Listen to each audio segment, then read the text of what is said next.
Assets भनेको के हो? सबैभन्दा पहिला एसेट्स सम्पत्ति भनेको के हो बुझौँ।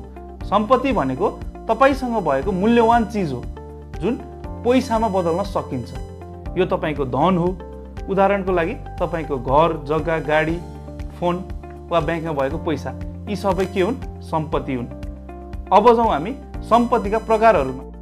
पहिलो नम्बरमा छ दृश्य सम्पत्ति, जसलाई टेन्जिबल एसेट्स या फिजिकल एसेट्स भनियो, जुन हामी देख्न, छुन र प्रयोग गर्न सक्छौँ, जस्तै घर, जग्गा, फोन, सुन आदि। दोस्रो नम्बरमा छ वित्तीय सम्पत्ति, जसलाई फाइनेन्सियल एसेट्स भनिन्छ, जुन पैसासँग जोडिएको हुन्छ, जस्तै ब्याङ्कमा भएको पैसा या तपाईँले कसैलाई दिएको ऋण। तेस्रो नम्बरमा छ अदृश्य सम्पत्ति, जसलाई इन्टेन्जिबल एसेट्स भनिन्छ, जुन देखिँदैन तर मूल्यवान हुन्छ, जस्तै तपाईँको सिप, राम्रो नाम, ट्रेडमार्क वा पेटेन्ट। कमेन्टमा तपाईसँग भएको सबैभन्दा मूल्यवान सम्पत्ति लेख्नुहोस्।